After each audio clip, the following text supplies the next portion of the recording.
In the battles and rapid marches, we somehow did not notice that autumn had already fully entered its rights. It got noticeably colder. The days became shorter and the nights longer.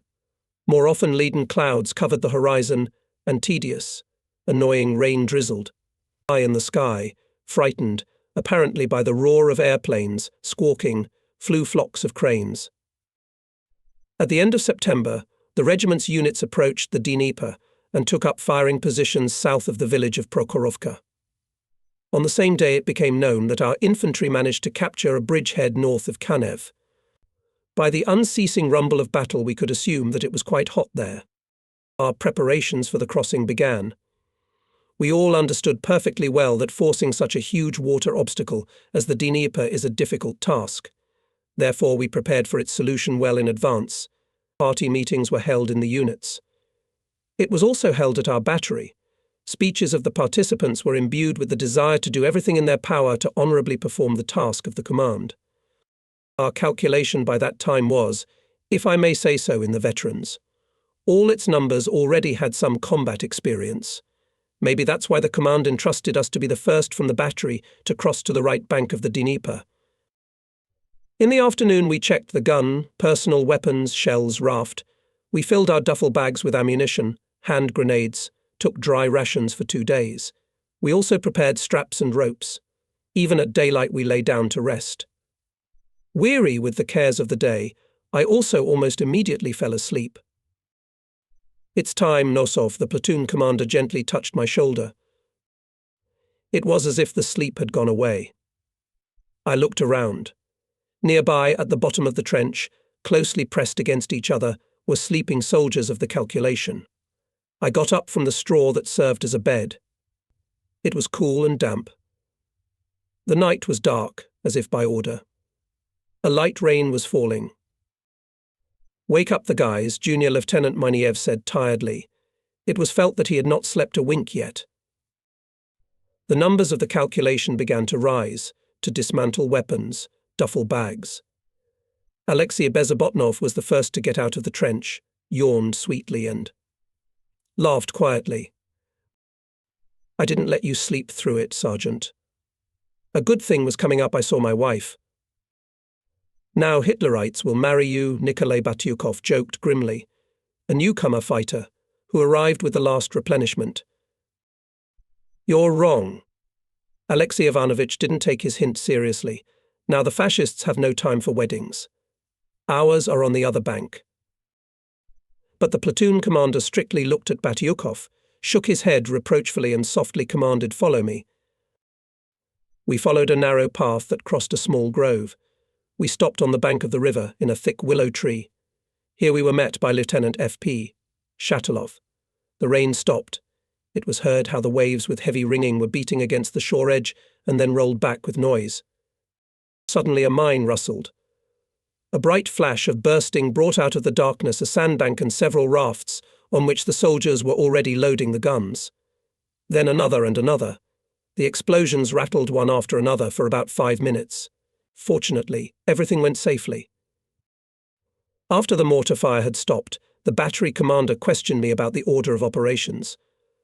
Our task was as follows: to cross the Dnieper, to take a firing position in the infantry fighting order and help them to hold the bridgehead. When the lieutenant was sure that everything was clear to me, he explained one last time. "The scouts on the other bank will meet you near Talberg's dacha." "What dacha? Why Talberg's dacha? And why a lonely, dilapidated house on the steep bank of the Dnieper, which I had noticed in the daytime, was called so, I could not find out either then or later. There was simply no time for clarification. The battery commander said goodbye to us. He shook each soldier's hand and wished him good luck in combat. The last to arrive was the driver Detyarov. He stayed on the left bank. Pyotr Grigorievich shook my hand for a long time, said something incoherent, encouraging. But at last we took our places. The rowers took up the oars. The raft, swaying on the waves, slowly sailed towards the unknown. The homemade oars creaked quietly. The water murmured softly and soothingly between the logs. But my heart was still uneasy. We had hardly reached the middle of the river when we came under artillery fire. I can't say for sure whether the fascists noticed us or opened fire accidentally, just for insurance. But in any case we made trouble. We broke several rafts. Logs and planks floated on the water. Fountains of explosions were frequent and not far from our raft. Suddenly it rumbled very close to us. Splinters shrieked. Tight wave toppled me, threw Bondarenko and another rower into the water. Sevastianov was not confused, threw them the end of the rope.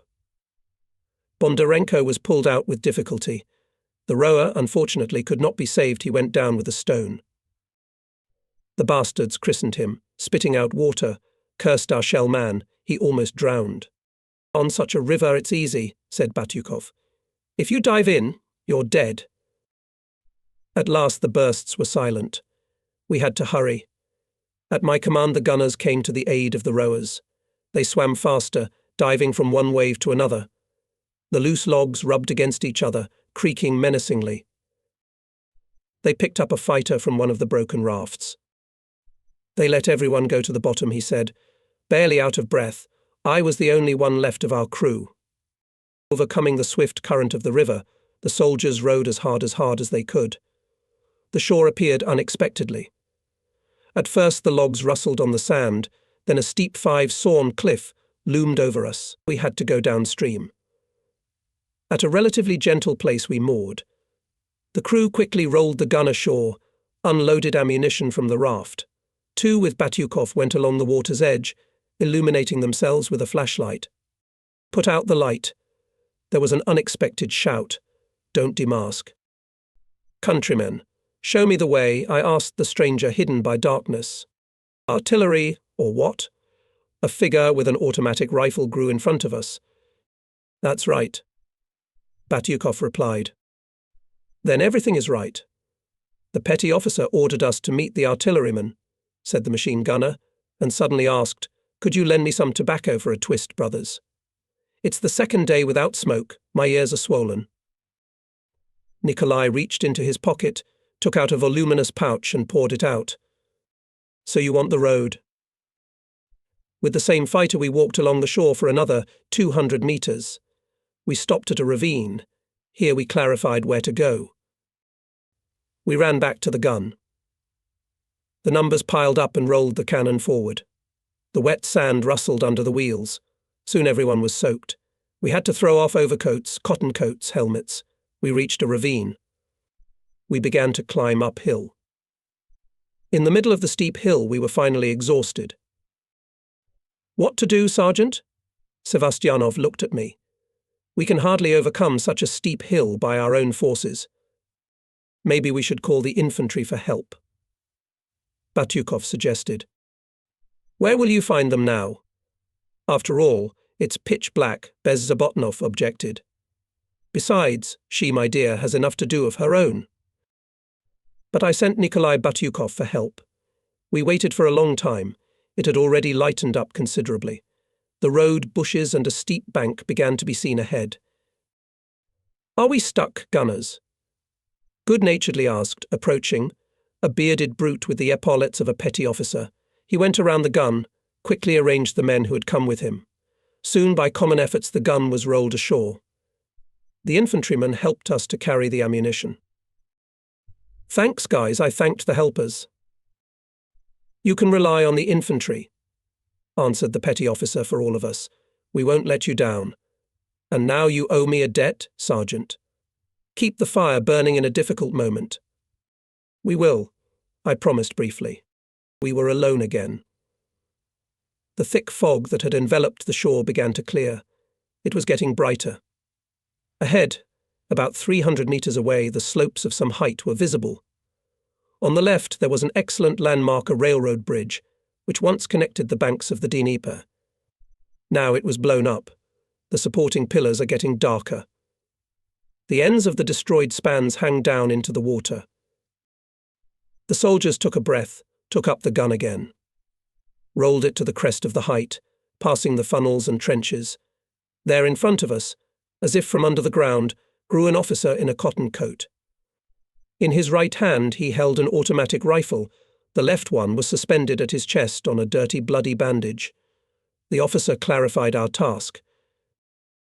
We occupied a dilapidated trench with a crater in the middle.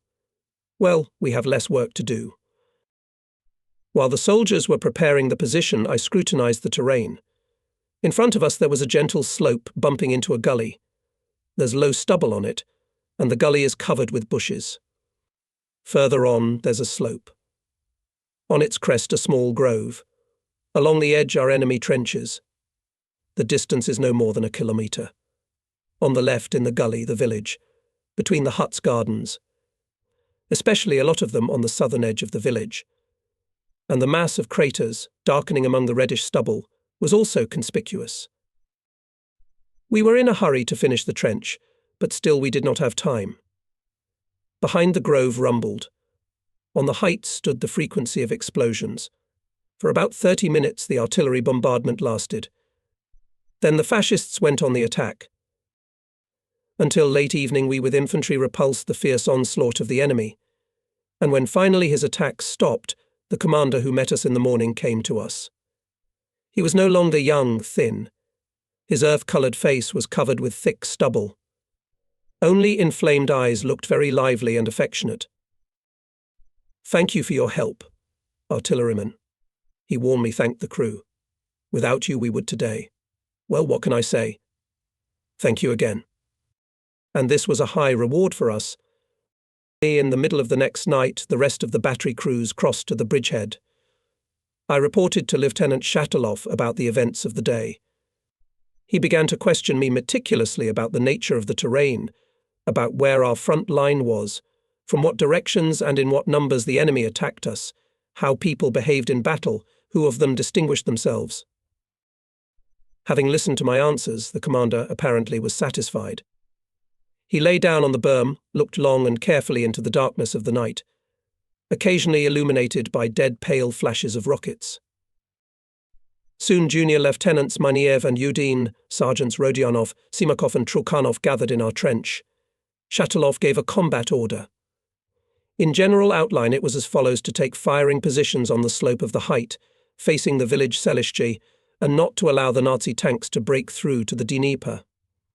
Soldiers of the regiments began to prepare firing positions and alternately carry ammunition from the crossing. By dawn they had done it. The platoon commander allowed to rest. I lay down at the bottom of the trench and dozed off too. Comrade Sergeant Air Nikolai Batyukov leaned over me and shook me by the shoulder. By force of will I get up. My back aches, my legs feel leaden. It's already in full power of the weather autumn morning. Not a cloud on the horizon. As on the palm of my hand I can see the front edge and the buildings of the village. Only on the right, in the gully, still lazily swaying whitish tangles of fog, covering the shrubbery. I hear the distant hum of airplane engines. A group of airplanes is approaching from the west. The bombing was not over yet, as a hurricane artillery bombardment began. The height went up in smoke from bursts of shells and mines, and so it lasted for about 40 minutes. Then a deaf and distant, as if from under the ground, murmur of engines joined the rumble of explosions, and soon on the outskirts of Selish, on the edge of the grove, fascist tanks appeared. Among them were several massive squat, with long gun barrels. I looked closer. So these are our old acquaintances' Tigers. Well, we beat them too. On my command, the numbers took their places on the gun platform. They act clearly, skillfully. The shell is already in the channel of the barrel. I stood to the right of the gun. From here it is more convenient to observe the enemy, the platoon commander, subordinates and neighbours. Once in a while I take a break from the binoculars, cast a glance at the crew, frozen in anticipation of the command. The gunner Vladimir Sevastianov nestled into the panorama, stretching out his tanned neck. The rim of the white cuff collar shades the matte tan of his neck. Well done. He not only shaved, but even sewed a fresh collar. The fog in the ravine has already disappeared. Now the looming armoured hulks are clearly visible. In front of them stand frequent sultans of bursts long-range artillery from the left bank supports our units. But the tanks manoeuvre, without losses past the barrage zone. It is understandable, it is not so easy to hit a moving target from closed positions. Tanks descend into the gully and, tampering with bushes, crawl to the heights. The battery opens fire. Ringingly beat 76mm guns of Nikolai Rodionov, Fedor Simakov, Peter Trokhanov and ours. Vladimir Sevastyanov all attention. Aims quickly, but without haste. With the third shell he stopped the Tiger. But at the same second a shell exploded at our gun. The numbers of the crew rushed to the ground. But Sevastyanov was too late. He clutched his chest, fell down by the bed. Bezobotnov rushed to his aid. He took the wounded man on his shoulders and carried him to the shelter. For the gunner stood Lock Nikolai Batyukov. The gun was silent for only a few seconds. In the meantime, the tanks were getting closer, and suddenly explosions rumbled under the two cars that had broken forward. We had hit a minefield. But what is it? The turret of one of the blown-up tanks began to turn slowly in our direction, shaking its barrel threateningly. Nikolai fired twice. The cross machine went up in flames. The others could not withstand our fire and began to retreat. When the battle subsided, Batyukov took out a kit set, tried to roll a cigar. But his fingers did not obey.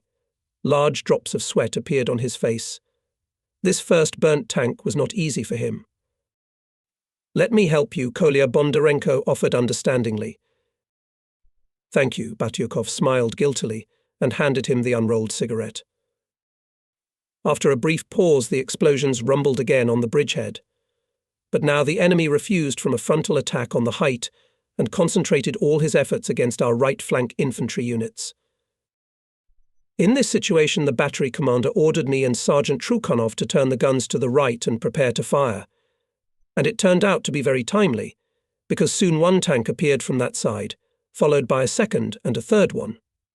Apparently, several enemy vehicles still managed to slip through the infantry orders and go to the flank of our battery. On the tanks, the first on the right, the second on the left, I heard the voice of the platoon commander and began to duplicate his commands. Nikolai Batyukov nestled into the panorama. One after another, 2 shots rang out. But the fascists did not stay in debt, opened fire with cannons and machine guns. Bullets and shrapnel rattled on the shield, carriage, beds. Fire. Fire. Junior Lieutenant Miniev hurried the calculations. The distance between us and the enemy machines is catastrophically shrinking, and Nikolai Batyukov cannot accurately point the gun at the target. And here, not having time to shoot for the third time, he grabbed his helmet with his hands and fell on the gun carriage. I quickly took the gunner's place myself. Now it is simply necessary the example of the commander is the key to success in battle.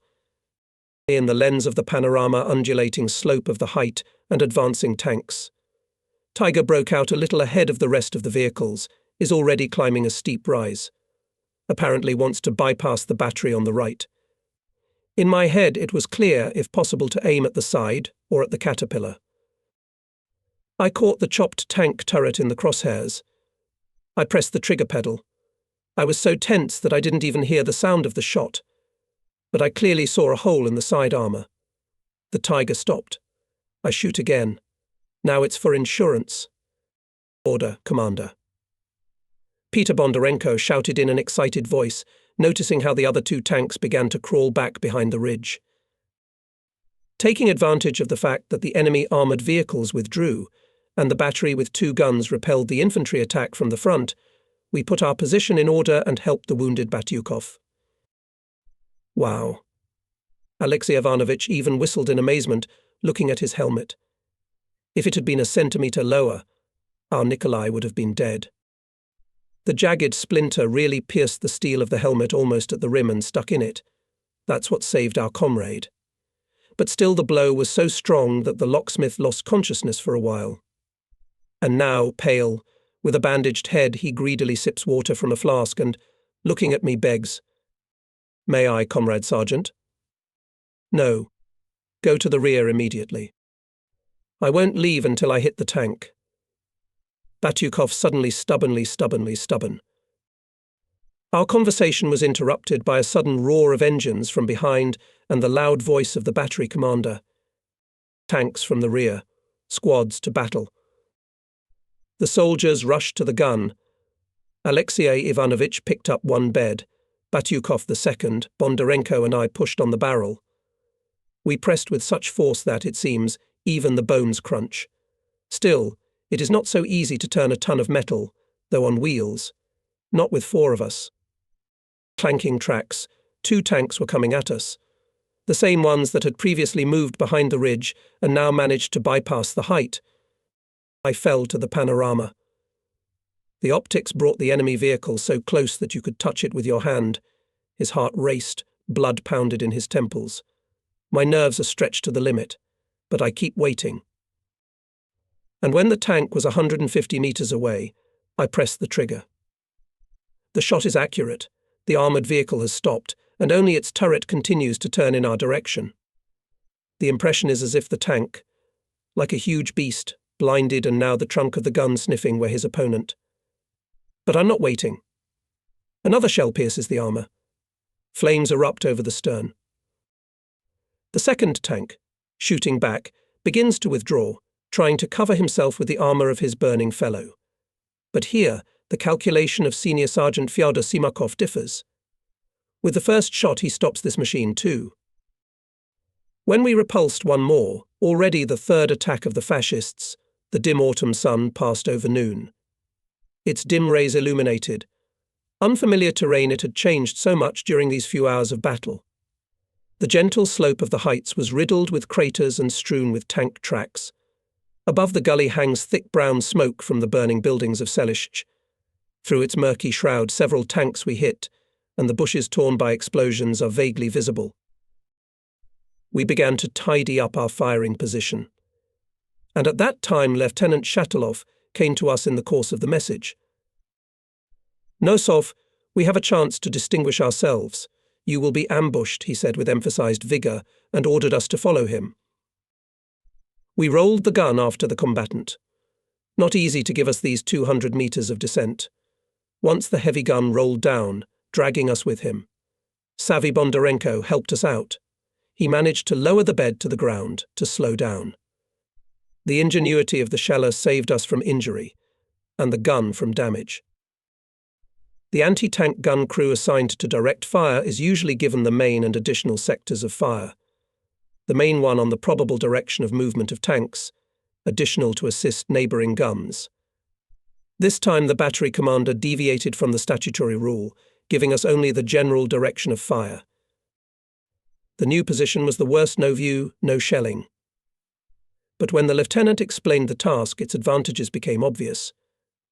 Moving towards the Dnieper, the fascist tanks would put their sides under the gunshots here, at the same time not being able to detect us soon in the narrow neck of the ravine.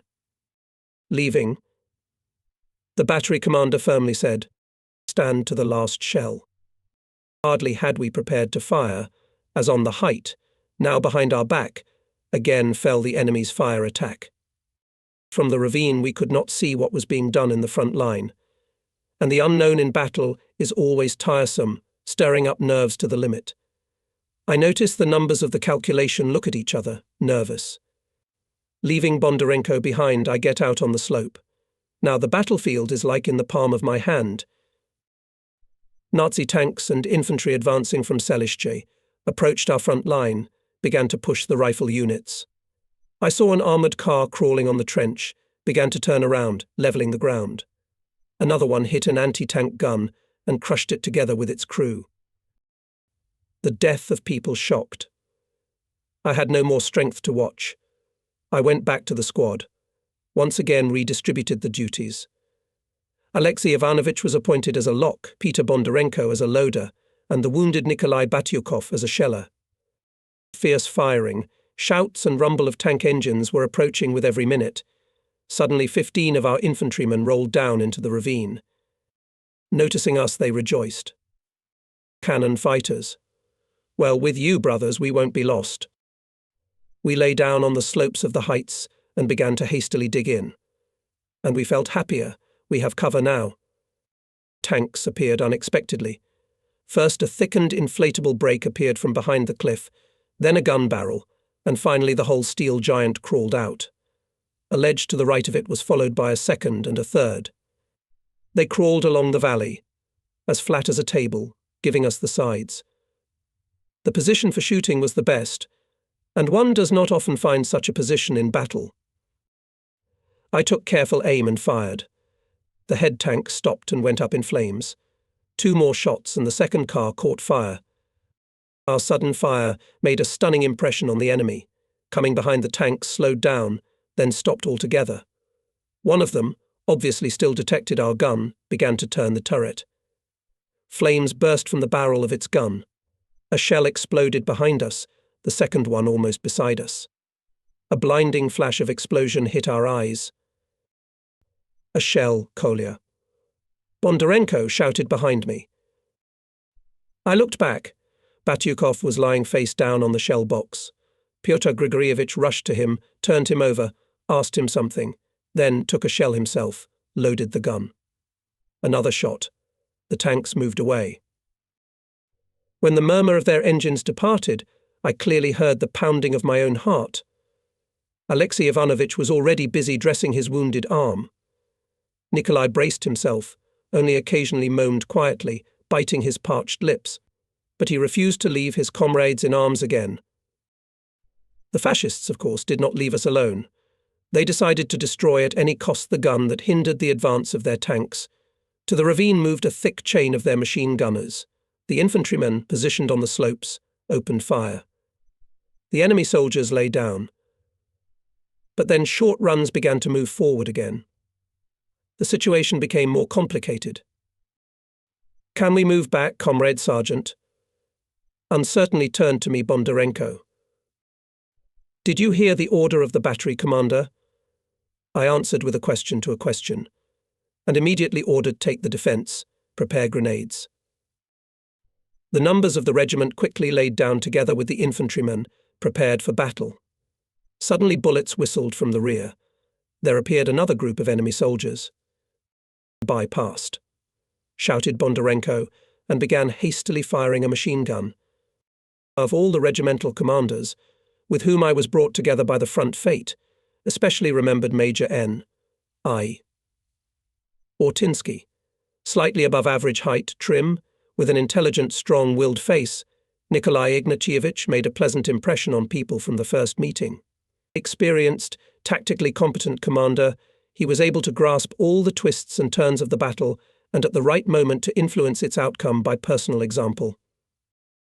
That day, being at his observation point, Major Ortinsky, as always, carefully watched the battle, and when he realized that the right flank batteries are threatened, he decided on the most extreme measure.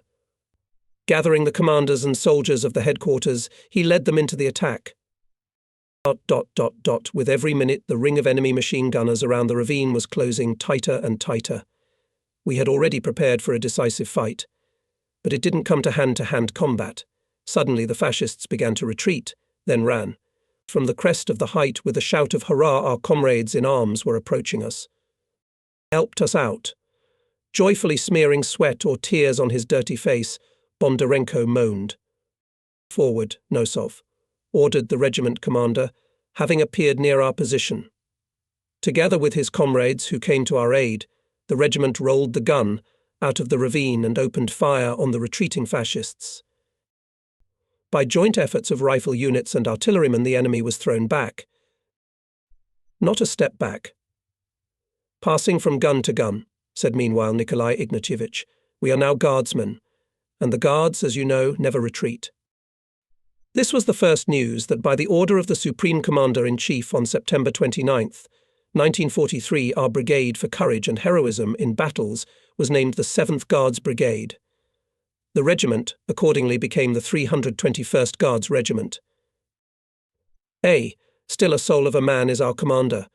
Looking after the major, expressed the general opinion of Alexei Ivanovich. Yes, for such a.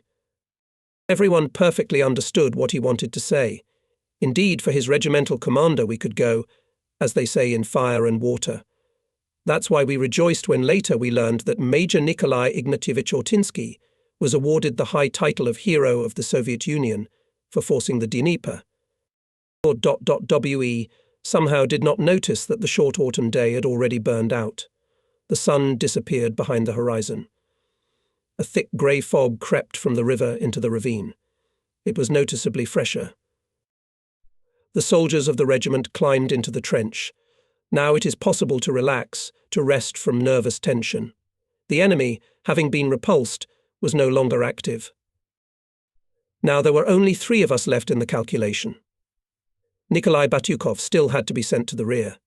He had lost too much blood and could hardly keep on his feet. Alexei Ivanovich leaned his back against the wall of the trench, closed his eyes. On his dusty face, even more clearly visible thick mesh of wrinkles and bitter folds in the corners of his mouth. I feel bad too. Tired. But here came Lieutenant Shatilov, congratulated on the successful fulfillment of the combat task and announced a commendation. The kind word of the battery commander cheered us up, seemed even to infuse us with new strength. The mood improved. The night came. One more front day passed in fire. I did not know then that the regiment command presented all the soldiers of my calculation to high governmental awards and me to the title of Hero of the Soviet Union, and that the scanty lines of the award sheet already summarized the results of our 3-month combat activity: 12 tanks, 2 destroyed bunkers and 6 dugouts, 2 destroyed guns and 8 machine guns. We exterminated up to 2 companies of enemy infantry. I open my eyes. From a narrow, deep slit I can see a piece of sky covered with clouds. A tedious autumn rain is falling. Having thrown off the cloak tent, which I used to cover myself with, I hardly get out of the cramped pile of sleeping soldiers. The uncomfortable lying down makes my back tingle, my legs tremble. Trying to stretch and warm up at least a little, I jumped, sat down several times. Then he went up to the gun emplacement. Observer Bezobotnov turned his cap and pulled it over his ears. He turned back at my footsteps, reported, "Everything's quiet, Commander. Only the weather is bad. In such weather, Hitlerites, as a rule, do not fight. Leaving on positions of duty machine gunners and observers, they also hide in shelters. Obviously, this is what was taken into account by our command, who planned in the first half of October offensive to expand the bridgehead. The night before, the battery commander gave us a combat order. From it became known that the rifle units in the morning go on the offensive and take possession of the village Selishchi. During the artillery preparation, our calculation is involved in direct fire, and during the offensive accompanies the infantry. During the night near the front line, we equipped a firing position, rolled the gun into the shelter. We placed ourselves in the crevices. Based on the experience gained at the Kursk Bulge, we dug 2 of them at once to the right and left of the gun platform. Meanwhile, the rain stopped. It became noticeably brighter, and at that time the first salvo rumbled behind the Dnieper. The artillery preparation began. Howling shells flew over us, raising a continuous wall of fire and smoke in the enemy's defense. With every minute the fire grew. Clouds of smoke covered the gully, hid the bushes. Our battery also opened fire. Giving commands, I simultaneously carefully observed the actions of the numbers. A few days ago, the calculation was replenished with newcomers. How will they behave in battle? My eyes linger on gunner Umar Hatzimudinov. Tall, in a protective coloured sweatshirt, tightly fitting his sturdy figure, the fighter seemed to merge with the gun. Acts clearly, confidently. It is felt that he knows his business quite well. And he has a lot of stamina. Artillery preparation lasted a little more than half an hour. Then the infantry came up to the attack and immediately began to push the enemy. We withdrew from the position and in our arms rolled the gun after it. Before Selishchi, a particularly fierce fight broke out. Katsimutinov and I got out to the heights, and the gun crew stayed in the hollow for the time being. We were observing. A cunningly camouflaged bunker suddenly opened fire in our sector. Apparently, until now the fascists did not detect themselves, so the bunker remained unharmed. But now it significantly complicated the actions of our infantry. At my command, the men of the regiment quickly rolled out the gun on direct aiming and opened fire. Especially confidently acted Ivan Mikhailenko. Tall, black-haired, about 25 years old, he, like Katsimutinov, is characterized by calmness and coolness. The enemy's firing point is suppressed. The other guns of the battery are also firing accurately. Our infantry has already broken into the village. Recaptures house after house. It's time for us.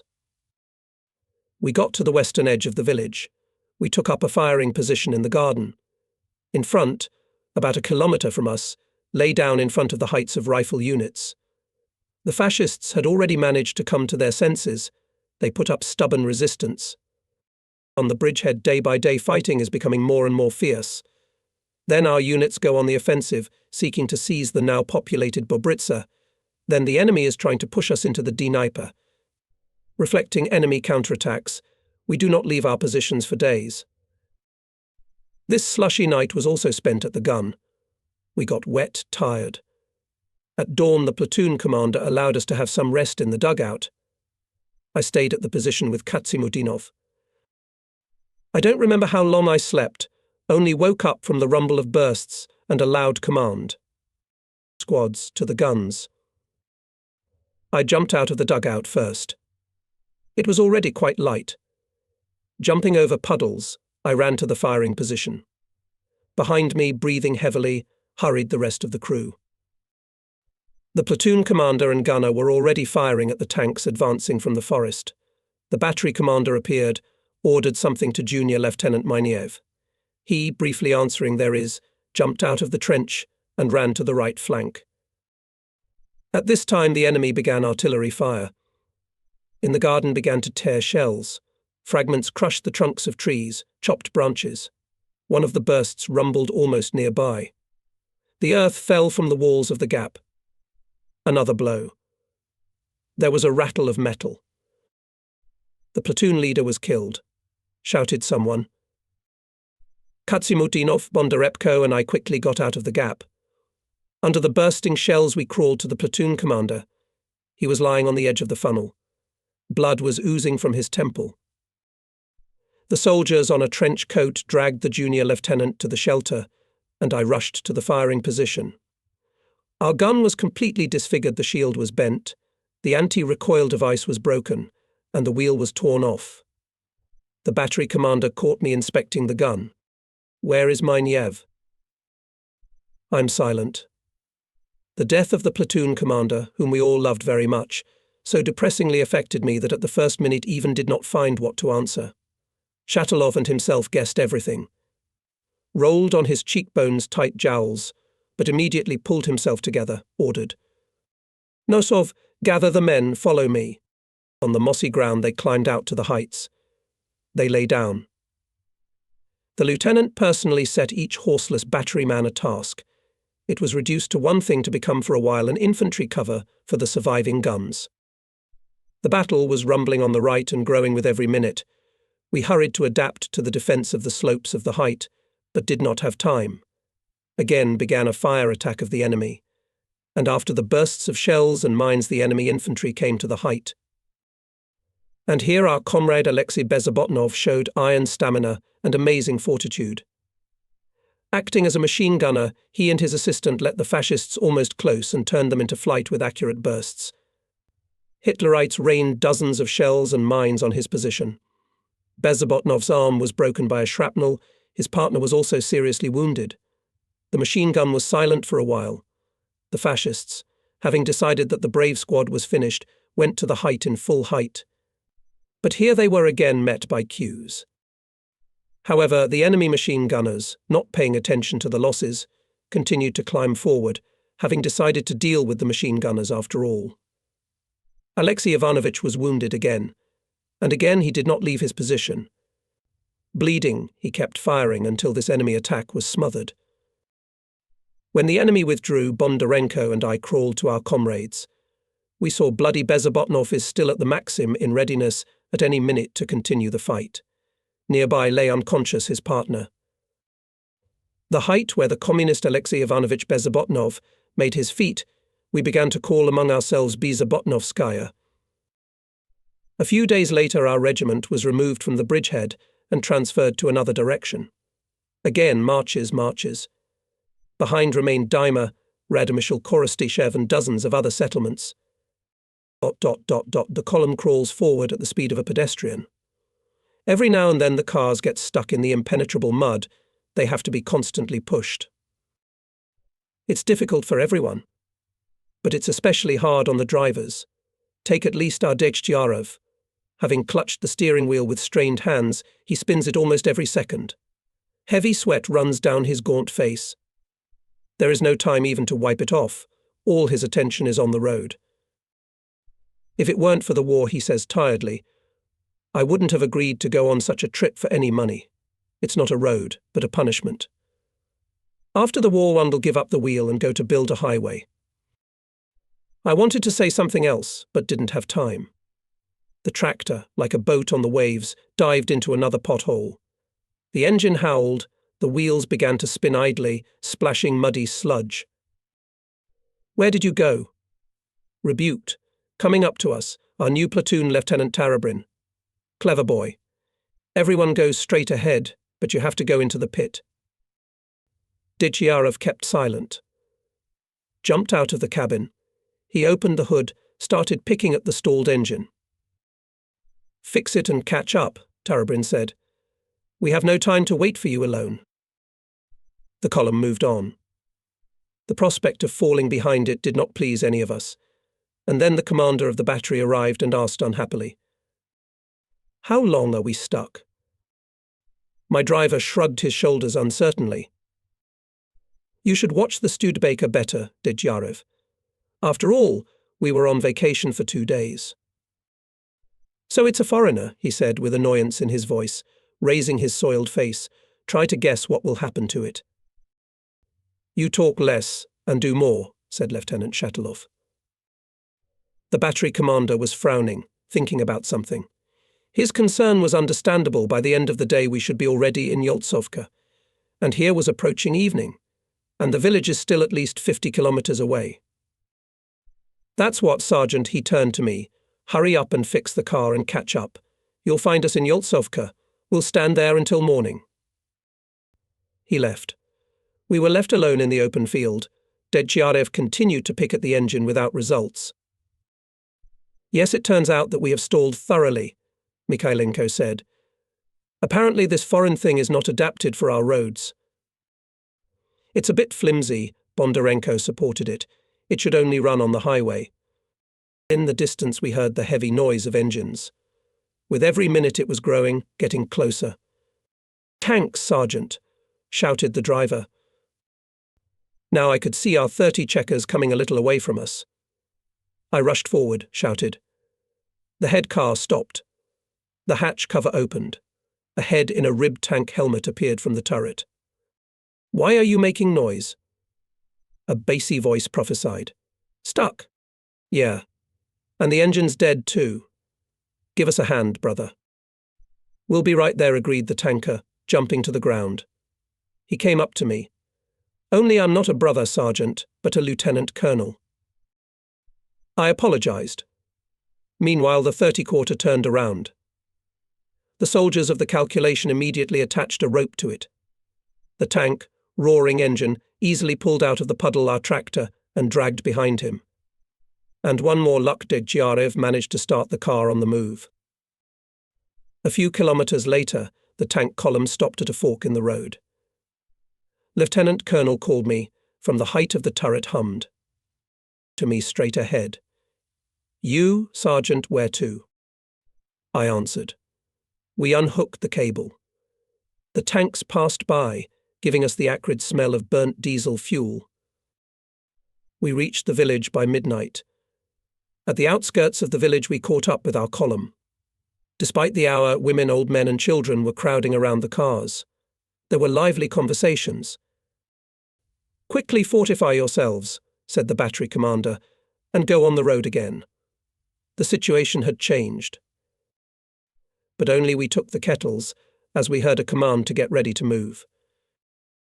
We were hungry again, complained Mishchenko, climbing into the truck. And at that time the battery cook ran up to us and said in a displeased voice, Sit down, and I have to carry thermoses for you. Here, take these. The battery commander ordered to feed you personally. Don't be angry, Father will give you the first tank we hit, joked Bondarenko. You can't make cutlets out of your tanks, replied the cook. Besides, I have enough iron of my own. The green light of a hand flashlight flashed from the lead vehicle. It was the signal to start moving. Bondarenko, the loader, now took the place of the exhausted driver behind the wheel of the tractor. Of course, he was not a great driver, but he drove quite well. And now the road was more decent, it was paved with rubble. And still it is good that in our calculation every number knows how to drive a car. In the middle of the night we were awakened by a sudden burst of firing and a loud command. Squads to battle. The soldiers instantly got out of the gap and rushed to the gun. I try to understand the situation. Dozens of missiles furrow the sky. In their greenish light in the distance blackens the edge of the forest. From there, machine guns and automatic rifles are beating. You can hear the heavy roar of tank engines. The day before, late December evening, the battery at full speed skipped a small village and drove to its outskirts. Further on the road winded along a slope descending to the river. On a rickety bridge we crossed it and climbed to a height. Here we took the defence.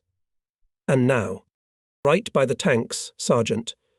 Katsimudinov reports. I stare in the direction he indicated until my eyes hurt. I don't see tanks. I only notice how in the night darkness their guns' shots sparkle with short lightning flashes. On the flashes of shots point. Lieutenant Tarabrin breathes hotly above my ear. Artillery firing at night is difficult, and especially on moving targets. Besides, the present composition of my calculation has no experience in this business at all. That's why Katsimudinov is now taking a long, very long time with aiming. Finally, he reports. Ready, Sergeant. Fire. The cannon threw out a sheaf of flame from the barrel. Another shot. Missed, but they've already found us. Fire trails pierced the night darkness, crossing, reaching for the gun, the sound of bullets and shrapnel hitting the shield. What can I say? The sensation is not pleasant. Two steel hulks, I can already distinguish them, are coming at us. They're no more than 200 meters away. A little more, and we'll be under the tracks. My soul is seized by a paralyzing fear, and not only for myself but also for my guys, for the gun. After all, we have just recently received it. At this moment, Bondarenko jumps out from behind the shield. He falls to the ground, crawls forward with a grenade in his hand. Stop. Get back. The soldier doesn't hear. He continues to crawl towards the formidable machines. One of the tanks slows down for a second. Flames spurted from the muzzle of its cannon, and at the same moment a terrible blow hit the corner of the shield, bent it like a piece of paper into a tube. Sparks spattered. Fortunately, no one was hit. Just a ringing in the ears. Joy. A Nazi tank suddenly burst into flames. Apparently one of the neighbours still managed to put a shell into its side. The same fate befell the second vehicle. In the meantime, the battle was becoming more and more fierce. The rumble of tanks, firing from guns and machine guns, shouts are heard on the right and on the left. Comrade Lieutenant, a liaison ran up to Tarabrin. The battery commander ordered to change the position, to move behind the river. The crew rolled the gun to the river. The bridge was already destroyed by shells. We stopped on the bank. In the glare of bursts in front of the glittering ice, and further in the middle, darkening water, climbing into the cold font is not particularly pleasant. I think for a minute what to do. "Why are you standing up?" shouts the platoon commander, appearing nearby. Having received no answer, he repeats, "What are you waiting for, Nosov?" "There's a river." "I see it's a river. Let's go." The squad takes up the gun again and rolls it into the river. The ice cracks threateningly, and now we're knee-deep in water. Tensing our strength, we try to overcome the river faster, but in the middle the right wheel gets into a sinkhole, and the cannon falls sideways. Soldiers with difficulty hold it. Now and then rockets are flying over the bank, mines are bursting deafly, bullets are whistling, driving us. Faster, faster. Tarabrin commands in a hoarse voice and also piles on the cannon. But it was as if it had grown to the bottom. Suddenly the moon appeared, illuminated the opposite shore. Several cars are slowly descending down the slope towards us. Among them there are frequent ruptures, but tractors stubbornly go to the water. It turns out that the battery sergeant Babitsky helped us out. As soon as he heard the shooting, on his own initiative led the vehicles to our firing positions. The soldiers quickly fixed the cable, and the tractor moved smoothly. "Let's go, my dear," Bondarenko wheezed, clenching his teeth. "Now we won't be lost." At last we got on dry land. Wet, dirty. Immediately we turned the gun and opened firing. January 1944 was snowy and blizzardy. But despite the difficulties created in these conditions, our troops continued to advance successfully. Our battery has not left the battles for more than 20 days. As milestones of the victorious way, the settlements of Maidan, Viznia, Pustomati were remembered. Early in the morning we approached the town of Polony, a quiet district centre, just liberated from the occupants. We had to stop at the outskirts of the town. The engine of our tractor was acting up again. While Dichdyarev and other soldiers of the calculation were engaged in repair, Lieutenant A.G.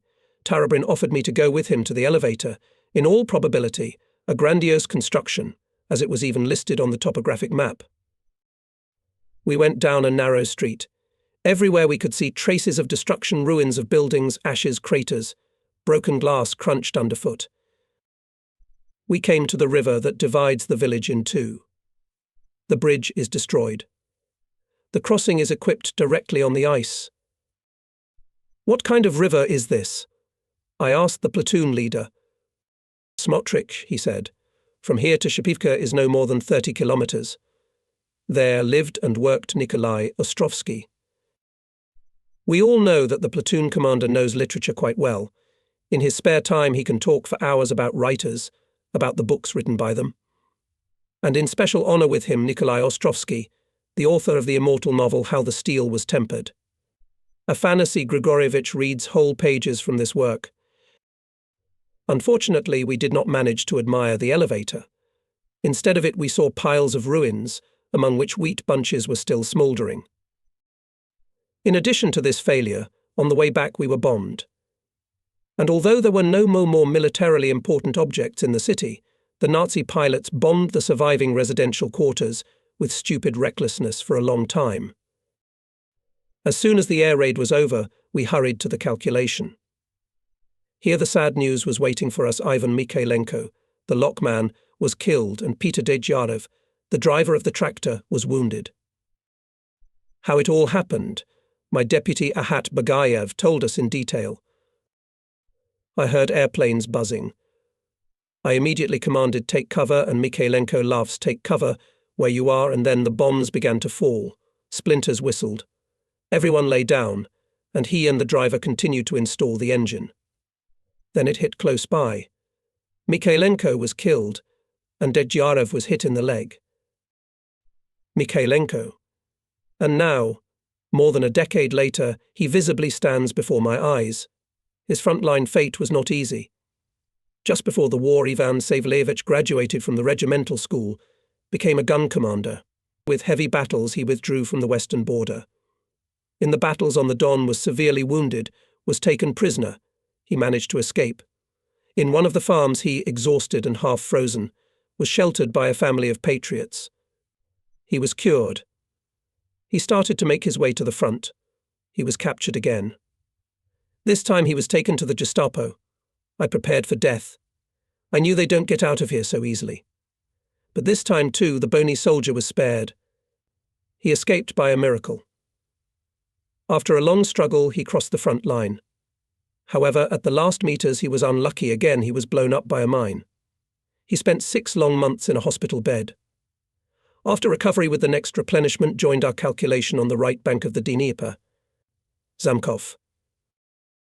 As a former gun commander, Ivan Savelevich was many times stronger than me, both in theoretical knowledge and experience. But he never showed his superiority, and only sometimes politely and tactfully corrected me. And I was grateful to him for that. But now he was gone. A heavy loss.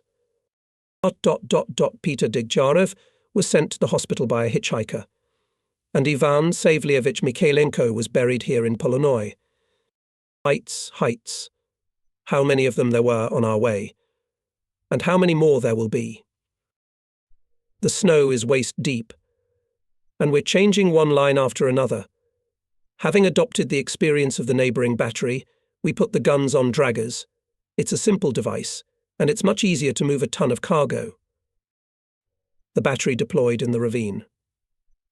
On the right took the position of Sergeant Nikolai Rodionov, on the left the 2nd platoon.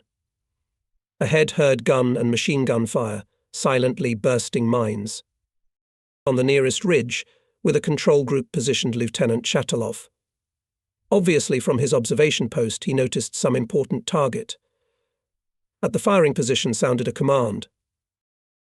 On the infantry grenade, fragmentation fuse, Site 200.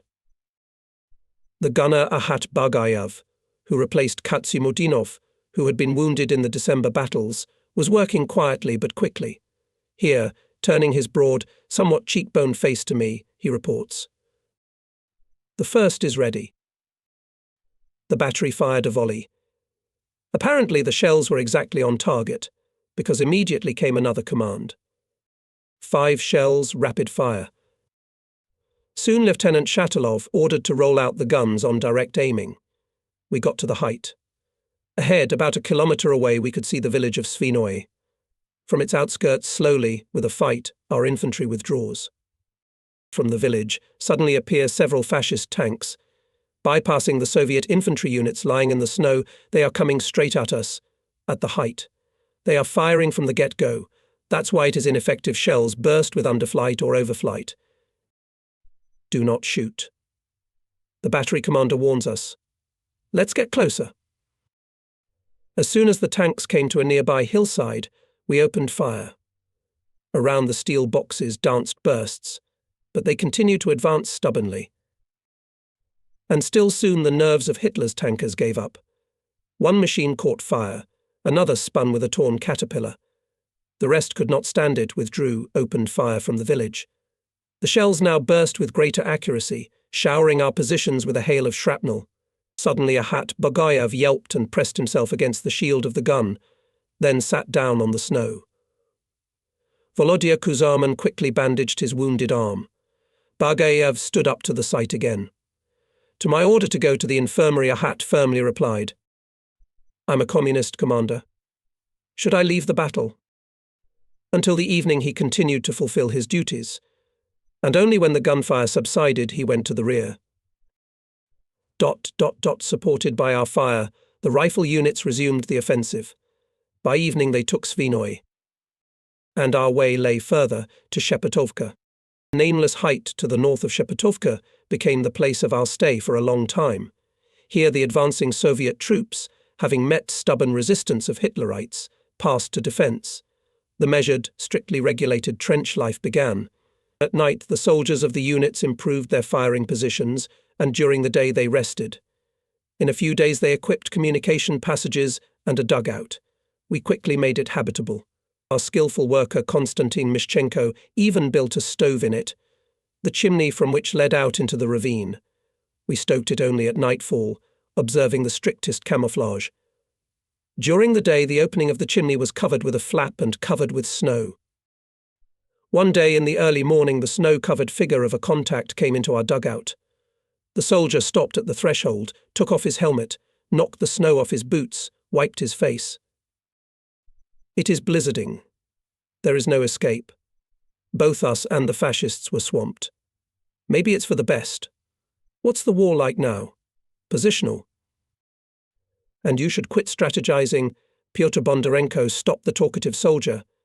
Tell me at once, why did you come here? Oh, motherfucker. I completely forgot. The battery commander urgently summons you, Sergeant the messenger addressed me. What a memory. I was shell-shocked in 42nd, and since then the balls have been spinning badly. I forget everything. Believe me, sometimes I can't remember my wife's name. Following the liaison, I reached the officer's dugout. Entered. Lieutenant Shatilov and platoon commanders greeted me affably. I looked at them with obvious bewilderment. What would this call mean? And then the battery commander ordered the telephonist on duty to urgently connect me with the regimental headquarters. I picked up the phone, reported. In response, I heard the muffled voice of the deputy commander. "Nosov, dear. On behalf of the command, heartily congratulate." And at the same moment something rattled in the receiver, there was a squeak, crackle, and the voice of the speaker disappeared. We had to wait a few minutes. "Well?" Lieutenant Tarabrin asked. The deputy commander started to congratulate me on something. I answered confusedly, and then the connection was cut off. Fortunately, the phone came back to life. "Nosov, can you hear me? I congratulate you on being awarded the title of Hero of the Soviet Union." The surprise made me even more confused. I couldn't even find anything to say to the deputy. Took the receiver away, looked at it disbelievingly, even frightened. "What happened?" Worried battery commander. "Major congratulated on the promotion. Petty officer or junior lieutenant?" asked someone from the audience. "No, Hero of the Soviet Union." "Hero." Lieutenant Shatilov stood at attention, shook my hand, warmly and heartily congratulated me.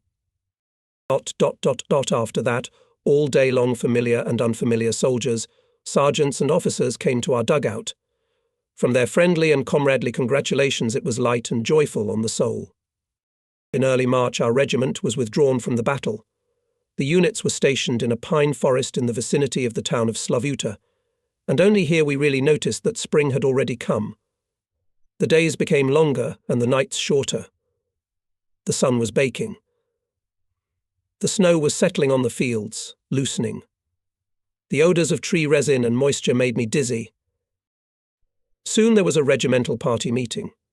Communists discussed their tasks for the upcoming generalization of combat experience and improve the training of personnel.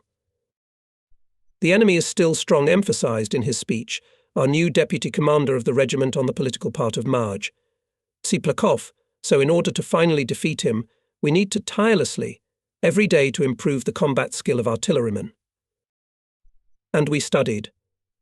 Much attention was paid, for example, to shooting at moving targets at night. The experience of the December battles of the past year urgently required it. In a word, for a month of training we thoroughly replenished our knowledge and practical skills, had a good rest. April 1st, the battery met already on the march. The ground was darkening on the fields. Only in the ravines and gullies still grey loose, water-soaked snow deposits, and near them, on steep hills and hills, the first grass was greening up. In the afternoon, the wet snow suddenly fell, and a blizzard began. In the lowlands drifted snowdrifts again. We could hardly push the slipping tractors along the muddy road, and by night the frost hit. The road was covered with ice crust. It became even more difficult to move. For 5 days of march, they covered only 250 kilometers. We arrived near Ternopil, and here it began. WE were transferred from one section to another. At dawn, we concentrated on the edge of some grove. Senior Lieutenant FP. Shatilov pointed the gun commanders to a flat height with a small farm on top. They were to take firing positions. The crews rolled the guns to the height right on the plough. It was a hellish labour. Pudgy clods of mud were sticking to the boots and wheels. While we got out on the hill, we were completely exhausted. Our uniforms and even our cotton coats were wrung out. We stopped near the farm buildings next to the road. The commander of the battery indicated the places where the guns were placed. We started to entrench. The fog gradually cleared. The outlines of local objects became clearer and clearer. Ahead of the field. Further a gully, and behind it a height, overgrown with small woods. Lieutenant Tarabrin approached. Afanasy Grigorievich was obviously depressed about something. In a sluggish, indifferent voice he specified the task. Then sat down on the bed, smoked. Observing our work, he constantly wrapped his gaunt face in the raised collar of his overcoat. Isn't he sick, I thought. At last the spring sun peeped through and began to warm up. Behind the gully there was another height with a sparse grove. As far as I knew, other batteries of our regiment were defending on it. Suddenly explosions went off there. Every minute they became more and more. Smoke covered the horizon. It was the first to take the enemy strike calculations of the 4th Battery. It should be said that this unit was unlucky in the morning. When changing firing positions, it was suddenly shelled by the enemy. Wounded were the battery commander Captain N. Savinov, the commander of the calculation hero of the Soviet Union, Sergeant Mikhail Nikanorov, Sergeant A. Pererva, and Private V. Krivonos. But even more severe tests fell on the battery with the beginning of this battle. 2 of its guns were smashed by enemy artillery fire. Many artillerymen were wounded. And among them, for the second time, Mikhail Nikanorov. In a serious condition, he was sent to the hospital. And after the artillery raid on the positions of the 4th Battery went at once more than 20 Nazi tanks accompanied by machine gunners. In an unequal fight with them entered only 2 remaining intact guns. But even with such forces, the Soviet soldiers repelled this first attack. The new barrage of artillery fire fell on the height. Shells and mines ploughed over here, it seemed, every metre of ground. In such an inferno there could hardly be anything alive. So, in any case, Hitlerites thought. That's why they went to the second attack fearlessly, in full height. And again they came under the devastating fire of the same 2 guns. In this battle, the calculation of Sergeant Pasinkov showed boundless courage and firmness. Having ordered the other numbers to cut off the enemy infantry from the tanks with small arms, Pasinkov, only 2 with gunner Novikov, was firing from the gun. 5 armoured vehicles were coming at their position at once. Having waited until the first of them approached only 300 metres, the sergeant fired. 1 tank caught fire.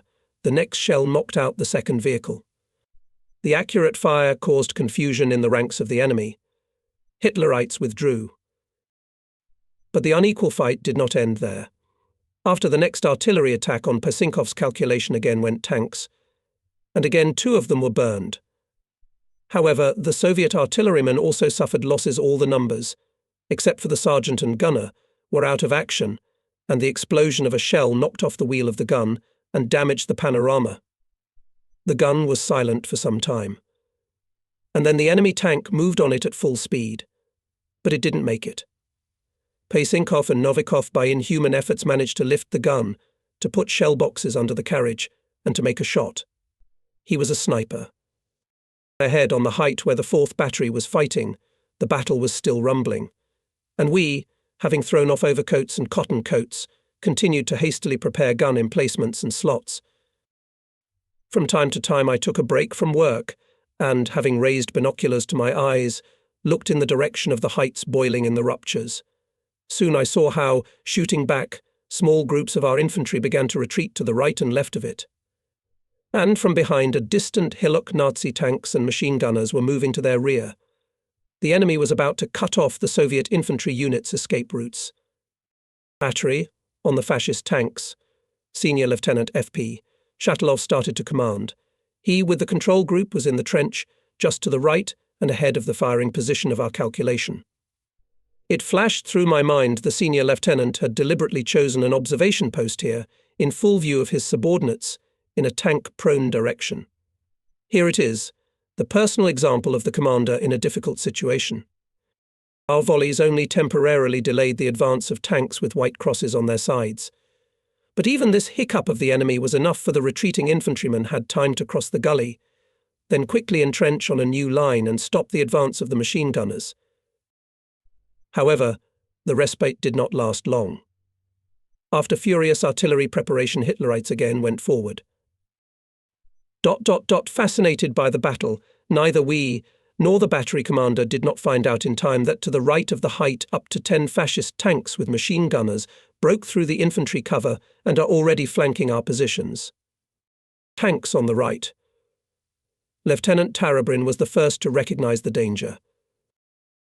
My crew quickly turned the gun and opened fire. I did not notice where our first shell hit, but only the paratroopers from the lead vehicle, as if blown away by the wind. Well, that's a good start. What's that?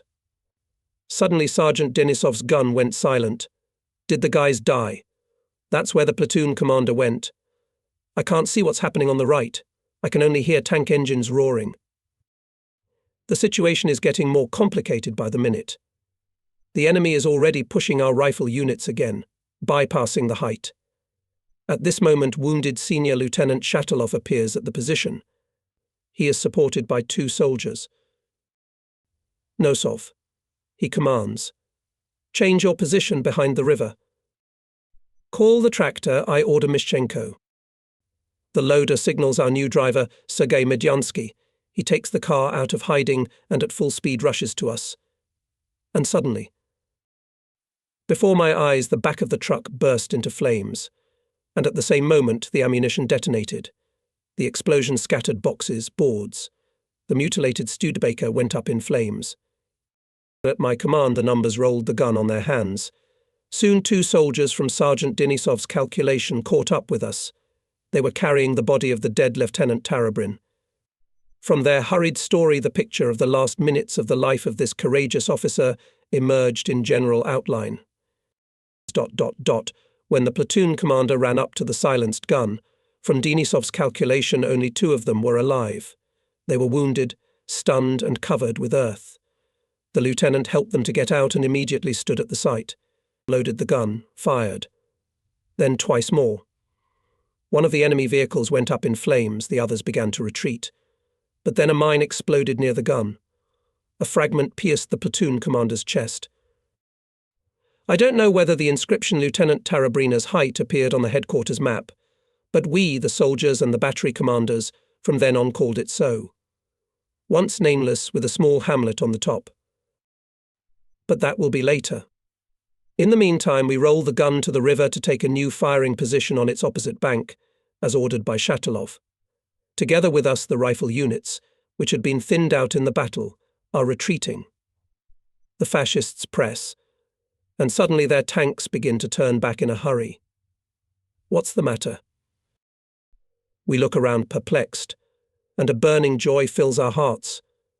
From the forest ahead of us, our powerful KVS come out and quickly turn in the battle line. So at the sight of whom the Hitlerites turn back. It was July, the middle of summer. There are weatherful, sultry days. Unploughed fields are lushly overgrown with weeds. Grass has grown up to the waist in the ravines. On our part of the front, there was a lull for the 3rd month. At first, the battery took up firing positions near Kodochkova. And now we've been taken here, deep in the defence. We're located on the edge of the forest. We're frankly bored without a real job. In the evenings, we talk about the situation at the fronts. Everyone is happy about our successes in Belorussia. There, the Soviet armies have already released Minsk. Brest came to the border of the Soviet Union. And how many kilometers to the border? Pestered Alexei Nikiforov from our new platoon commander. To Lvov 50 kilometers, joked the one, and there 1 hour to go by Studebaker. In short, we are waiting for our time, and as it seems, it is not far off. At night there is a lively movement of troops. On the forest road to the front line are columns of infantry, artillery, and behind us rumbling engines, concentrate tanks. Everything began in the early morning of July 14th. First, the enemy defence was thoroughly worked by our heavy artillery. After her bomber aviation struck. Only after that the infantry and tanks moved forward. The fascists, dumbfounded by our powerful artillery and bombing strikes, at first gave no signs of life, but then their artillery started talking. At the edge of the grove where we were stationed, shells began to burst. The chilling whistle of the shells pressed us to the ground. Near the gun struck a deafening bang. Expecting an explosion, the soldiers were numb. But for some reason there was no explosion. Noticing the hiccup, the platoon commander ran up. I reported what was going on. He, warily looking at the round, tea-saucer-sized hole in the ground, ordered to roll the gun. It's not like sitting on a powder keg while firing. Blessed be our God. Sergeant Bondarenko barely got out of his naughty lips as we moved the gun to a safe place. I looked at my comrade and noticed on his temple a white strand of hair on his temple. It must have been terrifying seconds for Pyotr Grigorievich, being near the unexploded shell. For 2 hours we were firing intensively at the enemy. Memory has not kept the number of shells we fired, but I know one thing for sure: the paint on the barrel of the gun then turned red and shriveled. Soon we dismounted, and after the commander's car moved forward. Our tractor is again led by Pyotr Degcharov, who just before the offensive returned from the hospital. We approach the front edge of the former enemy defences. Everywhere we can see traces of destruction, ruined trenches, dugouts. We met the first group of prisoners. They are wandering with a dumb expression on their faces. These have fought back, Alexei Nikiforov says with conviction. Our rifle units, overcoming the increasing resistance of the enemy, slowly moving forward, in their battle orders, and we move from line to line. Here our infantry lay down in front of the embankment of the railroad. Shells are bursting in its order. At my command, the calculation quickly rolls out the gun on the heights. I began to look closely, from where the fascist cannon was beating. And at that moment a line of tracer bullets shows me a firing point. It's a gun in a concrete viaduct, thanks to the unknown assistant machine gunner. Reference point 2, left 20 gun, I command the gunner, armour piercing. The first shell crushes a block of brick and concrete. Another shot. You can see how the fascist calculation is running away from the wrecked gun. We send them back a couple more fragmentation shells. Meticulously fire and other calculations of the battery. One after another silence enemy firing points. Infantrymen rise to their full height and hide behind the embankment. The battery fourth day on the march. We almost do not close our eyes. Before dawn we stopped on a hillock. Degcharov came out of the cabin to stretch. I stayed where I was and almost immediately dozed off. I woke up to someone shaking me by the shoulder. Ivan! Nosov, is it you? Wake up.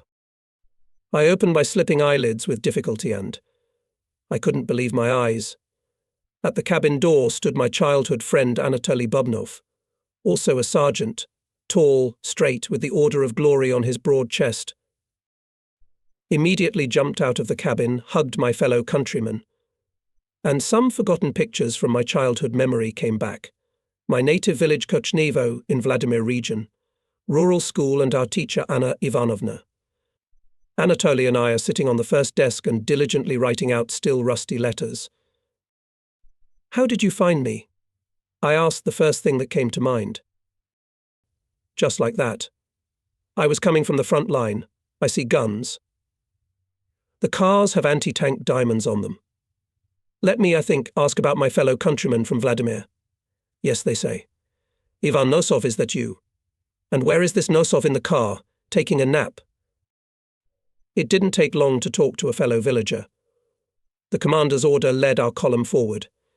In farewell, Anatoly, shaking hands, said, "We'll meet in Berlin." We did not know then that neither he nor I would reach the capital of the Nazi Reich. My fellow countryman and childhood friend artillery scout Sergeant Bubnov died a hero's death in August in Lvov region when repelling an enemy tank attack. And me. I didn't make it to Berlin for another reason.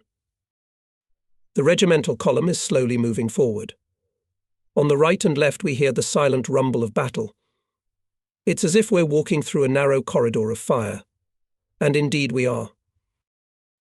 The warm summer rain that had been drizzling since morning had stopped. From behind thinning clouds the sun looked out, illuminated the hilly field and the nearby forest, into which the head of the column was drawn.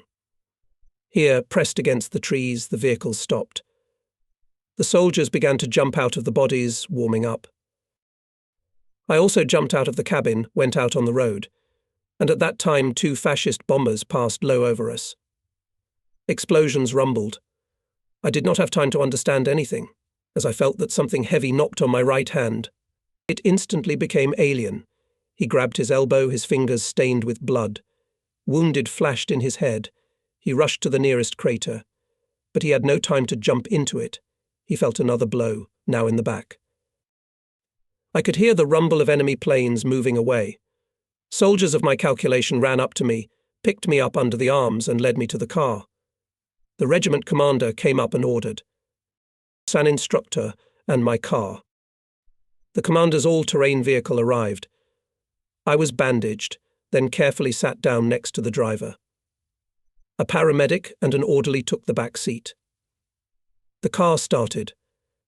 With a heavy feeling I left my comrades in arms, with whom for so long I shared equally the bitterness of failures and the joy of victories.